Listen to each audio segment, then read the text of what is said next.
আসসালামু আলাইকুম বন্ধুরা।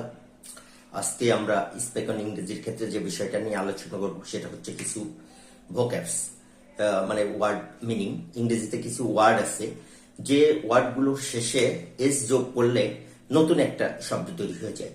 এগুলো আমরা জানি, কিন্তু এইভাবে আমরা কখনো খেয়াল করিনি। আমরা যদি একটু খেয়াল করি তাহলে এই ওয়ার্ডগুলো আমাদের মনে রাখা খুব সুবিধা হবে, সহজ হবে।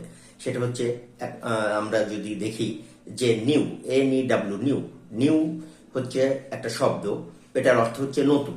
কিন্তু নিউ এর শেষে যদি আমরা এস যোগ করি তখন সেটা হয়ে যাচ্ছে নিউজ। নিউজ অর্থ খবর।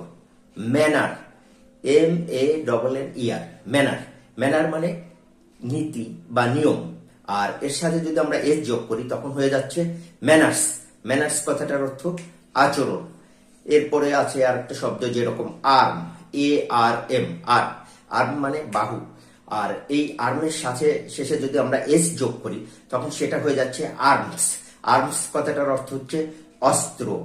এরপরে আর একটা শব্দ আছে সেটা হচ্ছে ওয়াটার।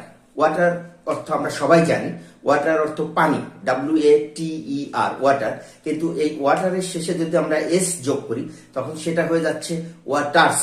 ওয়াটার্স কথাটার অর্থ হচ্ছে জলাশয়। আর একটা শব্দ যেরকম আছে স্যান্ড, SAND, স্যান্ড। স্যান্ড কথাটার অর্থ হচ্ছে বালু। কিন্তু এই স্যান্ডের সাথে যদি আমরা এস যোগ করি স্যান্ডস, তখন কিন্তু সেটা হয়ে যাচ্ছে মরুভূমি।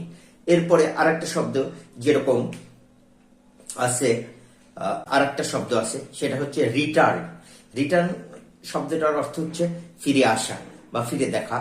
আর এর সাথে যদি আমরা এস যোগ করি তখন হয়ে যাবে রিটার্নস। রিটার্নস কথাটার অর্থ হচ্ছে বিবরণী। যেরকম আমাদের আয়কর বিবরণী আমরা দিই, সেই ক্ষেত্রে আমরা সাবমিট করি, রিটার্নস সাবমিট করি। এছাড়া আর একটা শব্দ আছে সেটা হচ্ছে উড, WOOD, উড। উড কথাটার অর্থ হচ্ছে কাঠ। কিন্তু এই উডের সাথে যদি আমরা শেষে এস যোগ করি তখন সেটা হয়ে যায় উডস। উডস মানে জঙ্গল বা বন হয়ে যায়। এরপরে আর একটা শব্দ আছে আয়রন, IRON, আয়রন। আয়রন শব্দটার অর্থ হচ্ছে লোহা। কিন্তু এই আয়রনের শেষে যদি আমরা এস যোগ করি তখন সেটা হয়ে যায় আয়রনস। আয়রনস কথাটার অর্থ হচ্ছে শিকল। Custom, CUSTOM, custom. কাস্টম কথাটার অর্থ হচ্ছে রীতিনীতি। কিন্তু এই কাস্টমস এর শেষে যখন আমরা এস যোগ করব তখন সেটা হয়ে যাবে কাস্টমস। কাস্টমস কথাটার অর্থ হচ্ছে শুল্ক। এছাড়া আরেকটা শব্দ আছে সেটা হচ্ছে গুড। গুড কথাটার অর্থ কিন্তু আমরা সবাই জানি, গুড অর্থ ভালো। আর এই গুডের সাথে যখন আমরা এস যোগ করব তখন সেটা হয়ে যাবে গুডস, GOODS, গুডস। গুডস কথাটার অর্থ হচ্ছে পণ্য। এইভাবে আমরা কিন্তু অনেক শব্দ, অনেক ভোক্যাবস আমরা মনে রাখতে পারি এবং সেগুলো আমাদের দৈনন্দিন জীবনে ইউজ করতে পারি। Thank you everybody.